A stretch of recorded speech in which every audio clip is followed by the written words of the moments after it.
Monroe's able to throw those spectacular strikes. Very well coordinated, good technique, well practiced. I know that she trained in Los Angeles in wrestling at the Santino Brothers Wrestling Academy, which I believe you said was a very famed wrestling academy, known for producing some very skilled fighters. It's one of the most respected academies in the country. Hawlee Cromwell, though, is given as good as she's taken.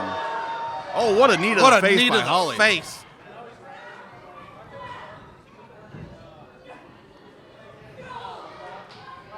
Hawlee catches a leg and then drives another knee into the face of Heather Monroe.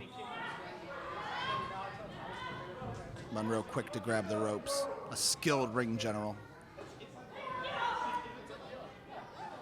Big elbow there by Monroe. Yeah, just a series of stiff strikes. Heather staying laser beam focused on that arm of Hawlee Cromwell. Monroe has been very exceptional in this match, throwing her strikes. Oh, roll up, 1, 2! Oh, that was almost it! Almost a new champion on that count. Cromwell. Oh my gosh! I don't know what that was, but it was devastating. That's a Cody cutter, I think. 2 and some change, but not quite 3.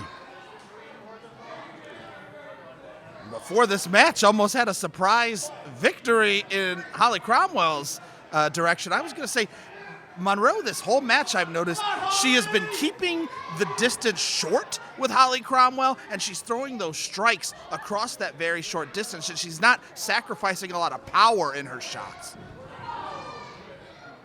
She's not throwing big haymakers. She's keeping that distance tight with Cromwell. She wants Cromwell as close as can be. Hawlee wisely holding on to that top rope, and then what a shot into the mouth of Heather Monroe. Oh, Cromwell. Oh! And she grabs the arm again. Monroe keeps going back to the arm of Hawlee Cromwell. Such a strategist is Heather Monroe. So intelligent, just staying on that limb, taking it apart piece by piece. Using lots of elbows.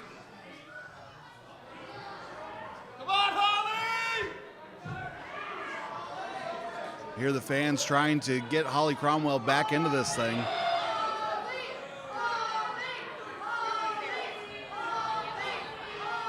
Heather Monroe now giving the rope break. Driving that arm back to the mat again and again and again. Monroe is exceptional at using the ring to help her win. She grabs the arm behind, traps it behind Cromwell's back.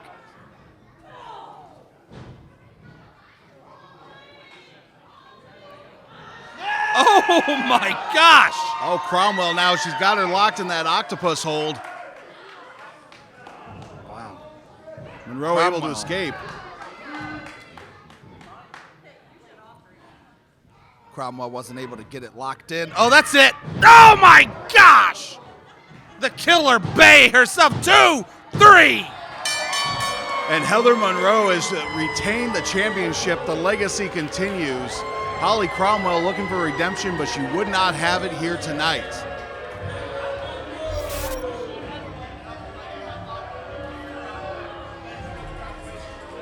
I will say, despite her losing effort, if we learned one thing here about Hawlee Cromwell, it is that she has still got it very much capable in that ring. I believe we'll see more from Hawlee Cromwell, and I still don't rule out the possibility that Hawlee Cromwell could be a threat to Heather Monroe's title again down the road. I agree 100%, Taylor. I hope she takes this loss, doesn't let it discourage her. She'll be back. None of you seem to understand. I'm not locked in here with you. You're locked in here with me. You probably don't know who I am. And you may be wondering why I was chosen. But rest assured, Nicholas, I know who you are. I mean, you are the picture-perfect idea of what a professional wrestler should be. And your reputation precedes you. But now you sit on your you sit in your ivory towers and on your throne of purity, and you look down at the rest of us professional wrestlers as what we are. We are the scum. We are the underbelly. We are the dying breed. At the end of it, I just want you to remember. When you wake up in the morning, I want you to remember the dead ringer. And when you go and you eat your breakfast, I want you to remember the dead ringer. When you pour your expensive liquors into your expensive glasses, I want you to remember the dead ringer. When you lay down at night, I want you to remember the dead ringer. And when you look in the mirror, Nick, all I want you to remember is the steel, cold, blue eyes of the man that bested you. The dead ringer.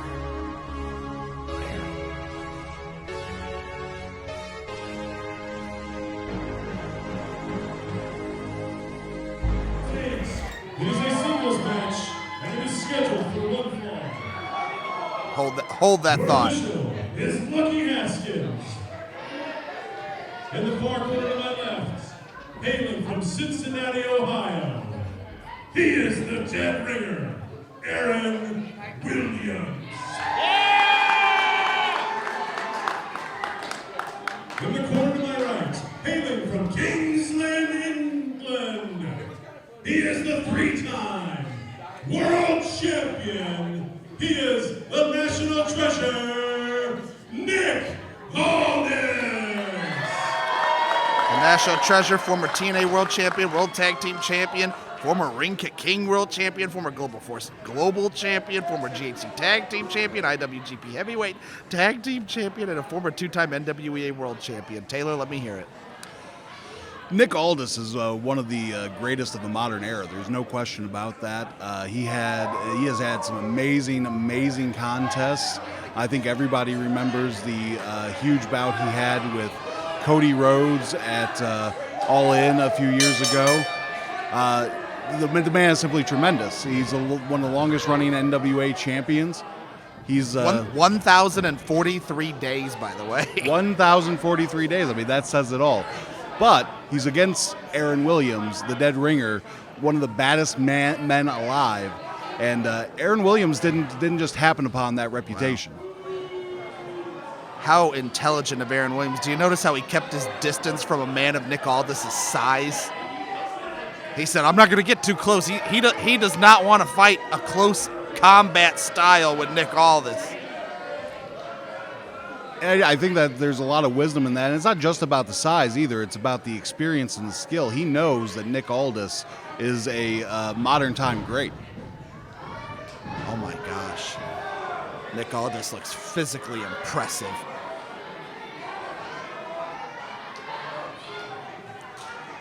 Aaron Williams with the smart strategy. He's going to do this on his time. He's not going to let Nick Aldis dictate the pace. Well, Aaron Williams, wait till the crowd dies down. He certainly doesn't want to fight Nick Aldis and a crowd. What a kick. And Nick Aldis is now in a headlock. Aaron Williams. Oh! Aaron Williams goes flying. The Cincinnati Shogun laying on the mat. And Nick Aldis says, come on, I'll let you come to me. Well, I don't want to question the wisdom of Nick Aldis because Lord knows, we just went through all the accolades.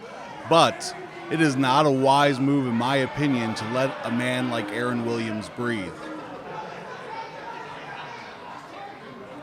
I imagine that Nick Aldis is waiting for Aaron Williams to make a move so he can scout it. Grabs that headlock. Notice the expert application of that headlock. Jeez. Big shoulder tackle there. Oh, wow. When Aaron tried to do a leapfrog and he got caught. Oh, what a high-impact body slam by the national treasure. Whatever Aaron Williams had in mind, Nick Aldis knocked it right out of there. Into the corner goes Aaron Williams. He's a big back body drop. Aaron Williams is screaming in pain. And I hate to say it, but Nick Aldis is almost having an easy go of it so far. With wisdom comes confidence, my friend. With wisdom comes confidence. This is WrestleARTS 8.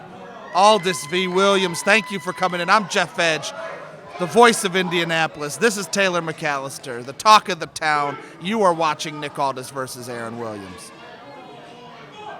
I have been waiting for months for this contest. Aaron Williams versus Nick Aldis. It is the main event. It is what brought us all here tonight. With a man of the accolades of Nick Aldis, this has to be one of the biggest matches in WrestleARTS history.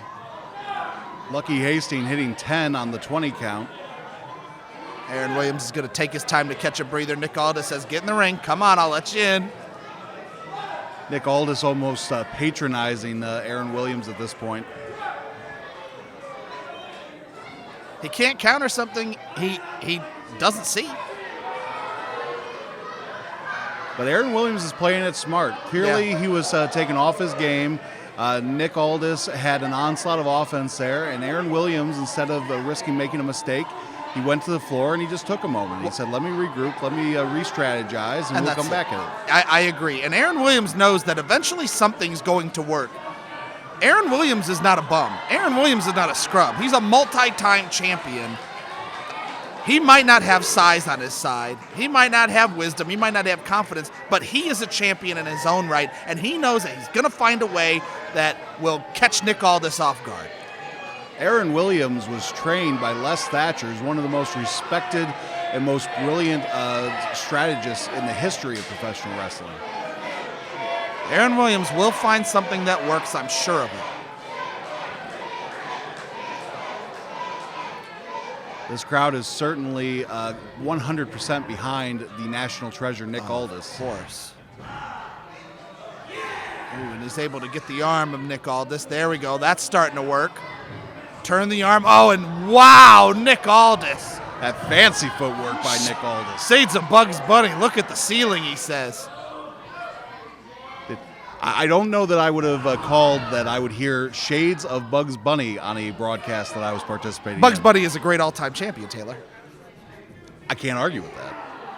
Multi-time world champion. Nick Aldis now taking control of Aaron Williams with that wrist wrench in. Yeah, he's wrenching the arm, and Aaron Williams, wow. Great roll through. And Aaron Williams is able to reverse it, and Nick Aldis has it right back. The crowd here at the Irving Theater in Indianapolis, Indiana is loving that. He gets Aaron Williams up really high. The National Treasure's got him, lets him down. Oh, and puts Aaron Williams right on his back. Leg drop right over the arm. What a beautiful series of maneuvers to that arm. And he's got Aaron Williams trapped. He's trying to use his legs to get out of it. The Dead Ringers learned a lot about Nick Aldis here in the opening minutes of this matchup. Oh, and a big elbow straight to the mouth of Nick Aldis. Oh, wow. I heard that sucker punch. Aaron Williams does throw some hard punches, wouldn't you say? Oh, no question about it. Aaron Williams is into the corner. Aaron Williams is a bad mamma jamma. Aaron Williams took his time. That was smart, and he counters him with a punch to the mouth. Oh, wow. Oh, he went for a crossbody, but Nick Aldis caught him. Now just hold him there. Big suplex. Oh, and he drops him. What incredible power by Nick Aldis. Wow. Well done. These fans are going wild for the national treasure.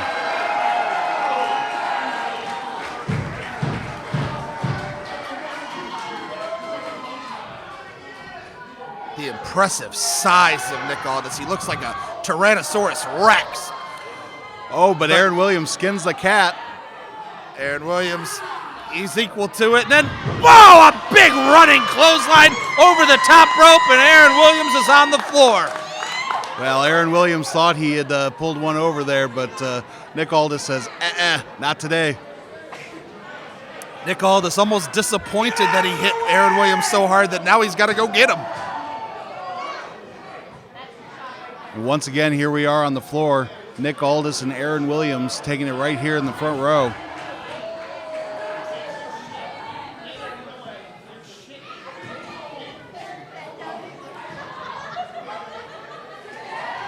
Nick Aldis is a massive man in this building as he towers over everyone.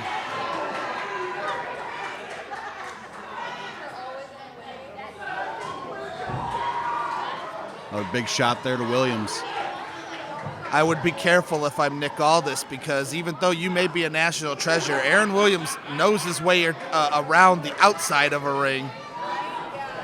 Oh, wow. And from your lips to God's ears, Aaron Williams slides off the back and drives Nick Aldis right face first into that steel post. Aaron Williams is a slickster on the outside of the ring, and he's a slickster inside the ring, but this is where he's dangerous, Taylor. He might be able to turn this match around. Well, I'd argue oh my goodness! I'd argue that Aaron Williams is dangerous any place he sets foot. Yeah, that's the baddest man on the planet. The angelic assassin, the dead ringer.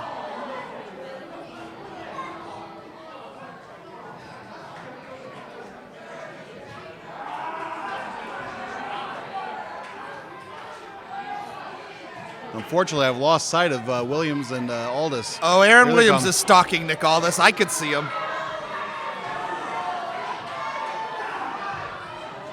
Hard shots going back and forth between Williams and Aldis. Suddenly, Aaron Williams has turned into quite the hunter on the outside of the ring. And now he throws Nick Aldis back in, and he now has the advantage. Ooh. Well, no need to explain that. A big kick straight to the mush. Aaron Williams is a killer.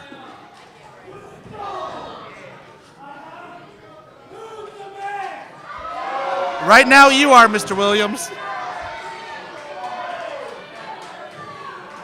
Well, this crowd seems to disagree. Is he biting the arm? Hey, well, you can't do that, Aaron. Aaron Williams' head just glistening with sweat. See, he's taking off his tie. That must mean he really means business. No, he goes for a kick, but Aldis catches the leg. Oh, wow! Aaron Williams, a short arm punch. Yeah, Nick Aldis thought he was about to start taking back over, and Aaron Williams said, "Not today, son."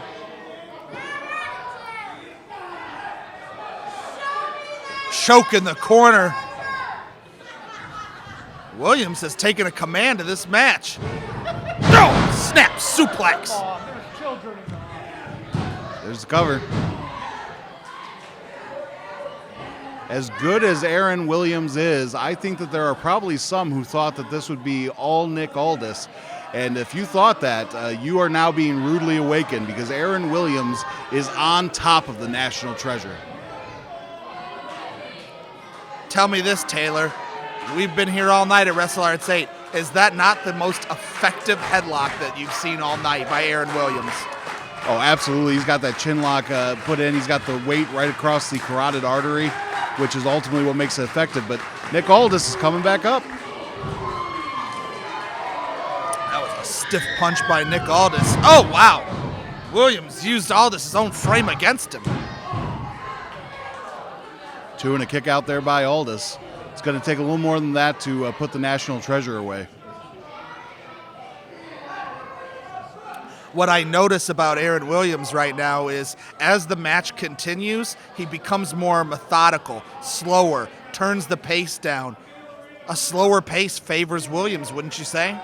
I would agree with that. And, you can see that Aaron Williams is starting to really enjoy his work. You see him as he kind of swaggers around, unbuttoning his shirt. Wow! Well, those kicks were so fast. 1, 2. He makes Aldis kick out. Aaron Williams reminds me of a knockaround guy who's just now starting to really enjoy putting the hurt on the poor guy locked up in the meat freezer. Well, he was slowing down so much that when he threw those kicks, they came so fast, Aldis wasn't ready for him. That's what you got to do, folks. Now he's right on top of the national treasure. Doesn't quite have a full camel clutch locked in, but he's got quite a chin lock there. Oh, wow. And the big hip drop right across the small of the back. Williams is starting to get just a little bit too cocky. Don't play to the audience. Aaron Williams telling everybody that he's going nowhere, but we're starting to hear this crowd really rally behind Nick Aldis. Well, he's got those fingers laced up right around the chin. And again, a stop. Another big hip drop there across the small of the back of Nick Aldis from Aaron Williams. Aaron Williams taking his shirt off now. No, you can't use that. You can't use that, Williams. Aaron Williams just choking Nick Aldis with his shirt. This has been a different contest since they go to the outside. Backdrop. Beautiful backdrop there by Nick Aldis to Aaron Williams. Nick Aldis trying to rally the crowd. That was the first offense he's gotten, and since they brought it back inside the ring. These fans once again rallying behind the National Treasure. This has been an excellent main event at WrestleARTS 8, brought to you by Kevin Fertig Realty. Oh, wow! Flying it, here comes Williams again. It looked like Aldis was going to make the comeback, but Aaron Williams once again manages to put Nick Aldis down on the mat. That flying forearm took the sails right out of Nick Aldis' ship. And this could be it. This could be Aaron Williams going for the split-legged moonsault. He's put many a foe away with it. No, moonsault, he misses! Aldis rolls out. Well, that could really turn this match around. Nick Aldis showing that championship caliber experience. Talked about his lengthy reign as the NWA champion, former Impact champion. All of that builds incredible experience and knowledge. Aldis is trying to recover, but as he does, he gives Williams the same amount of time to recover as well. I was hoping Nick Aldis could capitalize on that. Aaron Williams on his feet, Nick Aldis now also on his feet. Oh, this big right hand. Another one. Oh! And here we go. Aldis throws 4 shots. Big clothesline. The crowd's starting to get up.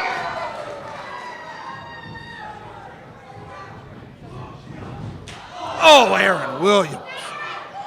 He needed that shot in the worst way. He misses Aldis, and Aldis hits him so hard he flips Williams over. Williams is all kinds of discombobulated. The National Treasure is now back on top. The running boot. Oh, wow! Big time slam. 2. Oh. And Nick Aldis thought that was it. So did everybody else. You could hear the collective groan of the crowd here at the Irving Theater as Aaron Williams narrowly kicked out. Nick Aldis summoning Aaron Williams to his feet. He's stalking the dead ringer. He's got him up on his shoulder. Williams trips him up. A figure 4. Oh, there it is, small cradle. Small cradle. Aldis very quick to get back up. Uh-oh. The Kingsland. No. Figure 4. Nick Aldis putting on the figure 4. We have seen him make people tap out with this maneuver before. Will Aaron Williams be able to hold on, or will he submit to Nick Aldis in the figure 4 leg lock? Did Aaron Williams pass out? There's 2. The count. Oh, I thought it was it. I thought that was over. Aaron Williams trying desperately to reach for Nick Aldis, but he can't get to him. And Aaron just get to the ropes, it looks like. Aaron Williams saved by the rope break. These two have been having a hellacious contest. Aldis finds no one in the corner. Now Aaron Williams climbing up to the top. Stiff jab by Nick Aldis, the National Treasure. Gets up. He's got Aaron Williams suplex off the top. This whole building just shook from that superplex. Get the cover, that's it. 1, 2. The arm draped across the chest is not enough. Aaron Williams kicks out, and this match will continue. Say what you will about Aaron Williams, but you've got to admire the determination and the heart. I mean, my goodness, anybody else I know would have been out. He's going for the Kingsland Cloverleaf. Aaron Williams able to get out of it. That would have been it. Whoa, what a kick. Nick Aldis is out. What an amazing shot by Aaron Williams. You're right. If he'd have got that cloverleaf in, I have to believe it would have been over. I don't think Aaron Williams could have gotten out of that. The Cincinnati Shogun's at the top. What's he gonna do? Frog splash! Landing his knees on the chest. 2! Nick Aldis with a kick out. This thing is so close. Both of these guys just going back and forth. So much talent in that ring. I got nothing left over here, Taylor. I don't know how you feel. And if I got nothing left, they sure don't. Only at WrestleARTS can you get a contest like this. This is absolutely amazing. My whole body's shaking, buddy. WrestleARTS 8, Aldis, Williams. What? Well, Aaron Williams, he's got that cane. Yeah. You can't use it. And Lucky Hastings. Well, what did you think was going to happen, Aaron? The anti-Dylan Cole. Look at that. Good officiating there by Lucky Hastings. Maybe that's what he assumed. Oh, no! Aldis just clobbered the ref. Poor Lucky Hastings. He's down in a heap. Aaron Williams is on top rope. Nick Aldis sees him. Nick Aldis, the confidence. He says, I got him. King's Lynn Cloverleaf, that's it. There it is. He's got it locked in. But can the ref bring himself? Aaron Williams is tapping out, but the referee is down. That's it. We don't have another referee, I don't think. Dylan Cole got chased out of the building earlier tonight by Brandon Profit. Frankly, even if he was here, he can't be relied on to do the right thing. Nick Aldis now trying to revive the official as Aaron Williams convalesces from that cloverleaf. Small package, 2, 3, that's it! What an upset. Aaron Williams has just defeated the former NWA heavyweight champion, the former Impact heavyweight champion, the national treasure, Nick Aldis. Aaron Williams has done it.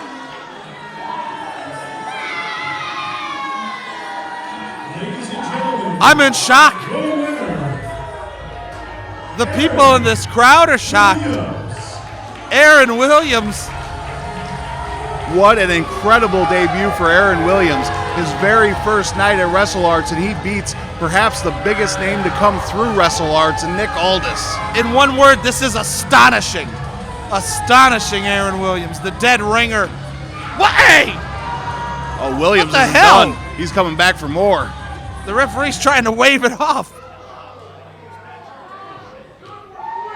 Aaron Williams picks up the victory. No. No. No, and Aldis flips him over.